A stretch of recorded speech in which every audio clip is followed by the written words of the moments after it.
Today, I'm going to be showing you how to create your own custom CLI tool. In this example, let's pretend that I'm a developer who's working on building out user profile pages for a product my company is developing. I have the table created and I'm ready to go, but I find that I'm constantly having to fire up SQL Management Studio and manipulate data to try out various test scenarios. I'll be showing you how custom command lines can quickly and easily manage repetitive tasks that would otherwise be a tedious distraction. So, what is a CLI anyways, and why might you need one? Well, a CLI, which stands for Command Line Interpreter, uses a text-driven prompt and response pattern to receive commands from a user in the form of text. This provides a means of setting parameters for the environment, invoking executables, and even providing information to them as to what actions they are allowed to perform. Now, as you know, these days many users rely on the menu-driven interactions of graphical user interfaces. However, some programming and maintenance tasks still work best as simple text-based input commands. To me, an essential power of command lines over graphical user interfaces or GUIs is their unique ability to run not just as individual activities, but also as pseudo orchestrators, combining multiple activities either by using outputs from one as inputs to another, or by reading data from a common source and manipulating it as needed as each task executes. We still see to this day many examples of the use of CLIs for both developers and system administrators. Products like Git, NuGet, Docker, Kubernetes are just a few examples of products that provide a CLI as a first-class tool, if not primary tool for interaction. So without further ado, let's get going. For the purposes of this demo, we'll be using Visual Studio Code. You can follow along with me if you have your own copy. If you don't, and you have Visual Studio itself, then go ahead and fire that up. As a first step, we'll be creating a folder for our project. Let's just call it Carlton. So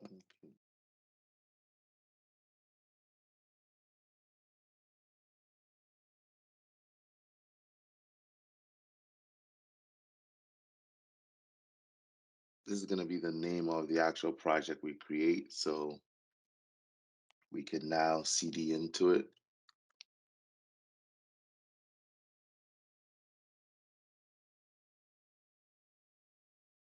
The screen.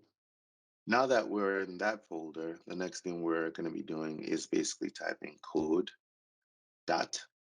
This will open Visual Studio Code in the context of this folder that we've navigated to. Visual Studio Code has a built-in command terminal that we'll be using. So let's open that up either by using the top menu here, selecting new terminal, or by hitting Control-Shift-tilde. And if you already have it open, then you can toggle between the two with Control-tilde, right? And if I hit that again, it goes away. Now, what we want to do for starters is replicate the functionality of populating and truncating data from the sample users table. And we'll be doing this with a C# console application. So we start by typing .NET new console. We can test to see if all is well by using .NET build from the terminal.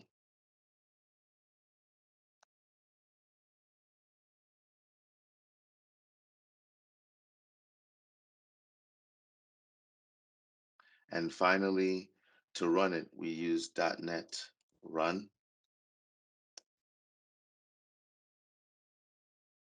And you can see that the executable runs, resulting in hello world getting printed on the console window. For this particular sample, we'll not be using the top level statements that exist inside of the program.cs. So we'll be replacing that with normal boilerplate code, right? So We're going to have a namespace called Carlton, and we'll have a public class program. And inside of that, we'll have a public static method for me.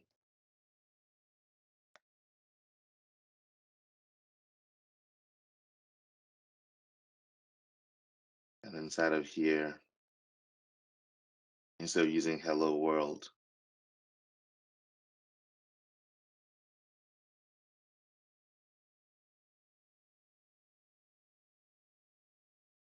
we'll just say that. So let's build and test that to ensure that everything is still working fine. .NET build.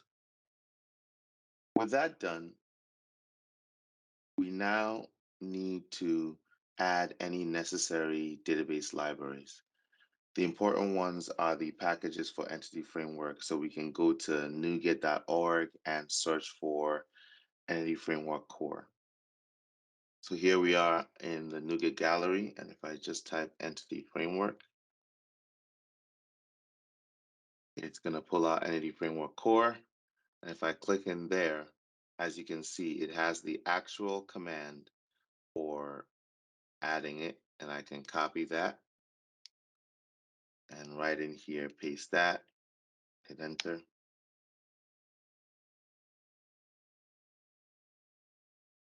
And that gets added. And we can also add the one for SQL Server, which we already have. .NET add package, and the package name is Microsoft.EntityFrameworkCore.SQL Server. While we're here, we will also be using a package called Zaria.AI to do all our command processing. So let's go ahead and add that as well.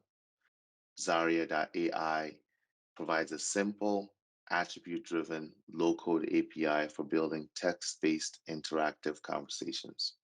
It can be used to build AI bots, CLIs, general command processing, and a whole lot more.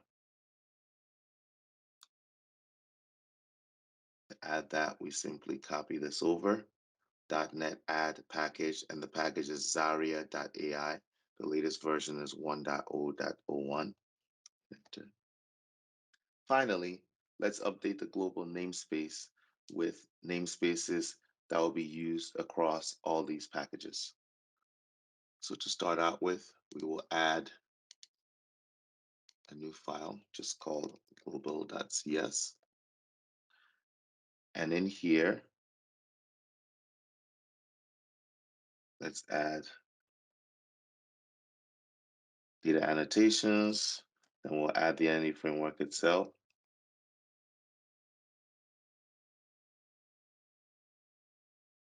And of course, we add the libraries for Zaria.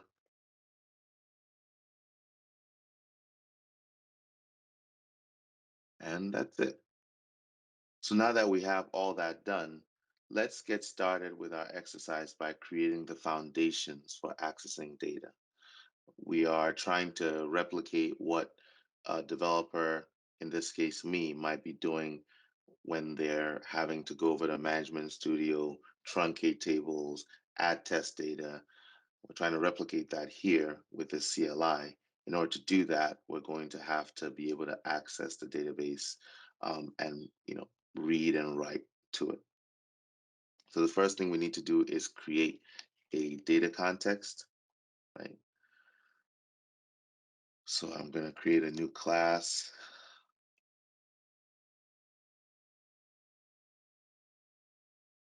And that's going to inherit from DB context. And in here, I'm going to have a public string. This will represent my actual connection string. I'm not going to expose that. I'm going to add another class that stores it privately.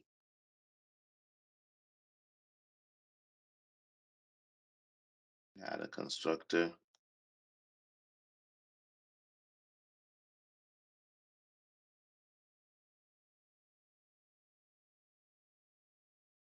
And then here we just connect the main connection string to this.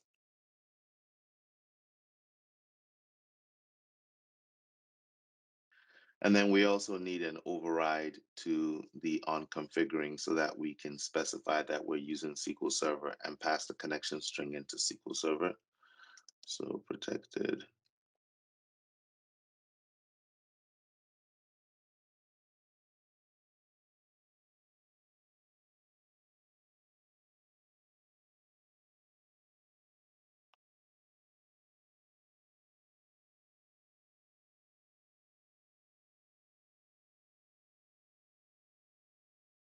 And then here we just do builder that use SQL Server, and we simply pass in the connection string. Next, we need to create a class that represents the sample user table. I'm going to paste that in from a pre-created one. So we have our sample user, and user ID, first name, last name, credits is active, and the create date. Next, we need to create a DB set inside of the data context that represents the actual table, the sample user table, called the sample users. And as a final step, what I like to do once I have everything fully created is just refactor everything out into their own classes. So now that we're all set, let's go ahead and add the function for truncating the database table. It's going to be a static function.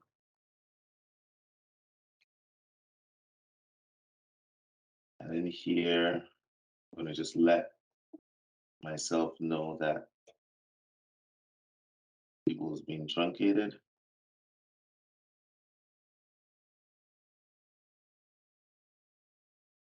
And then I'm going to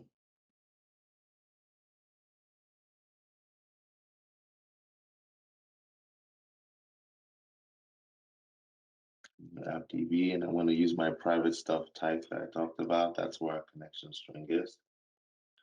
And then we're just going to use a remove range to remove all the values. There's better ways to do this, but for the purpose of this exercise, this way is fine.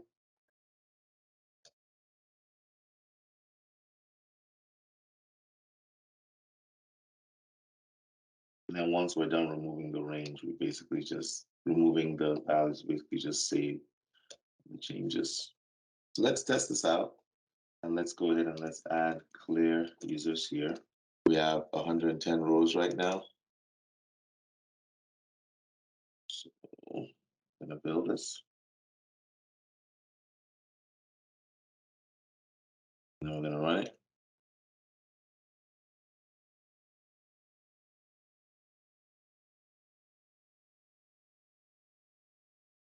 And then when we go back here and run this, we now have no values there because it's all deleted. Next, we can create the method for adding users to the system. So we've removed users from the system. Now let's create a method to add users to the system. So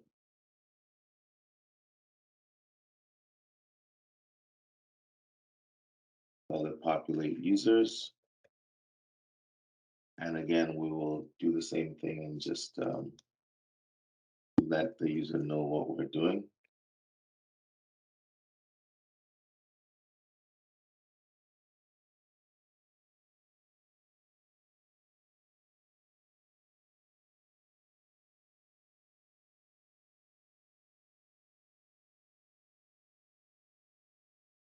And then we create another instance of the app database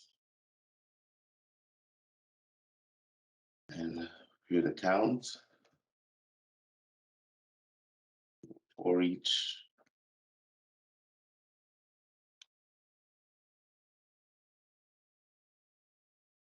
We're going to start from 0 and we're going to do 10 items.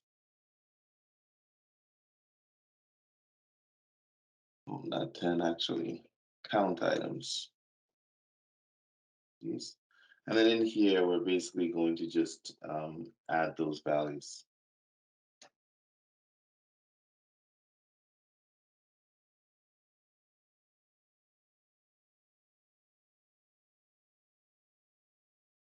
And the values are, of course, the user ID, which is a new GUID.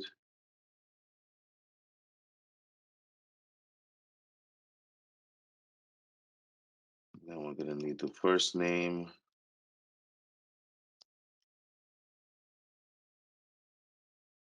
the last name,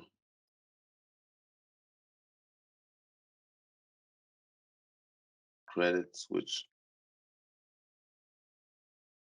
will go to 0, is active, which will be true,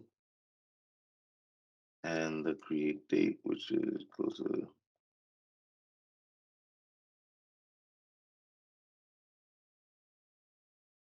So for the names, we will use John. What do we use here? Let's see. We use John Smith. Yes, so we'll use John underscore.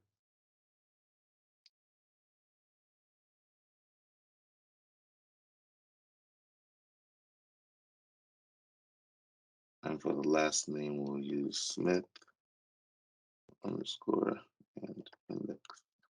And now what we need is we need an indication of how many users were actually added, and also to save the changes. So in here, I'm going to do database.save changes.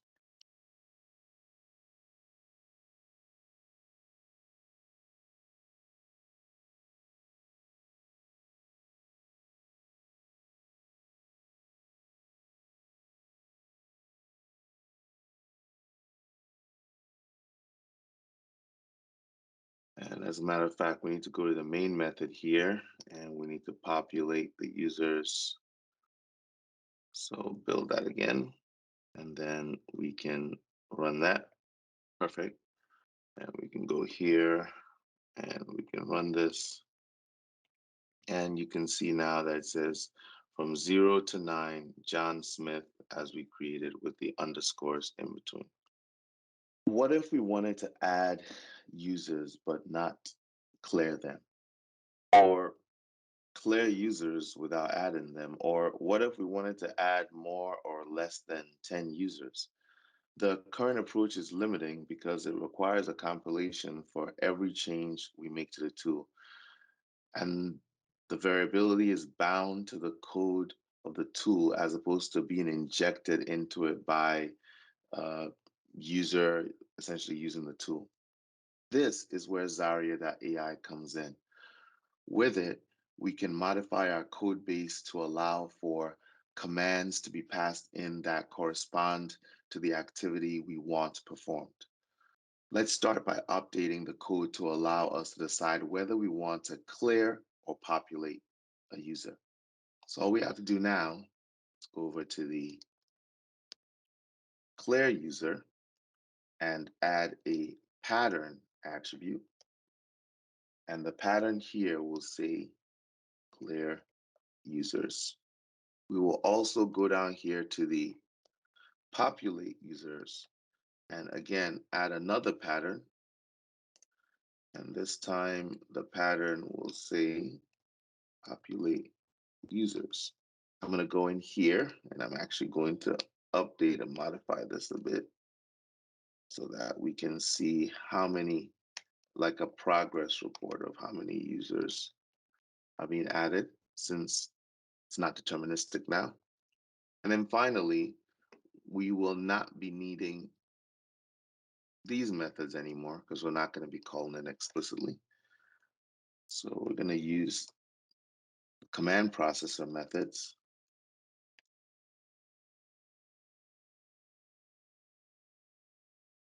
First initialize it, and then we simply call processor.execute.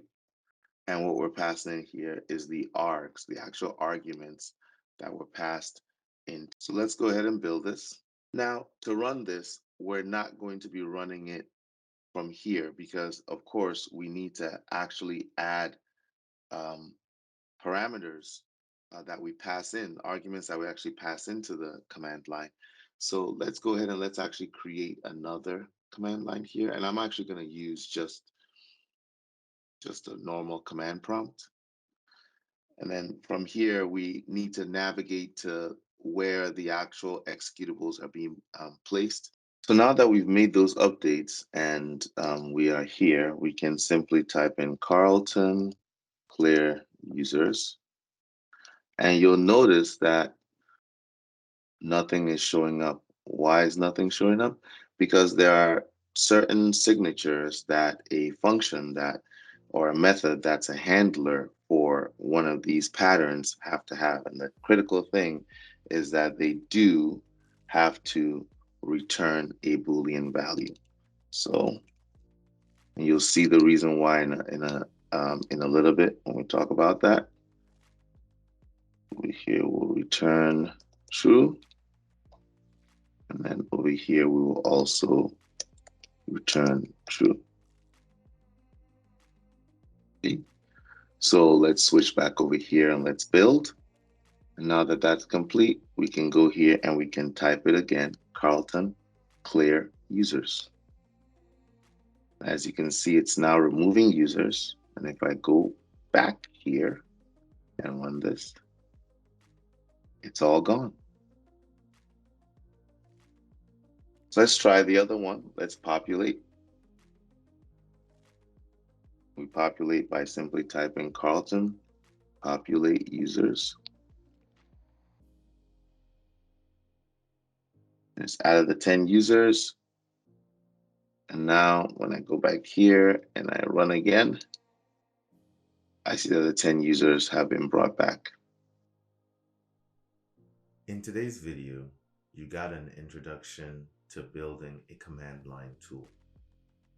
We pulled down the NuGet packages for Zaria.AI and used it to augment an otherwise static utility to one that allows you to invoke multiple activities in the utility directly from the command line. In future videos, we will be going more in depth and exploring advanced use cases like passing in parameters, storing and retrieving variables, using pipelines to accomplish sophisticated workflows and orchestrations, reading patterns from external locations like files and URLs, and converting your CLI into a service-based conversation interface that can be integrated into products such as Teams, Slack, and other bot-based applications. If you enjoy the content we provide, please like and subscribe. And as always, have a blessed day.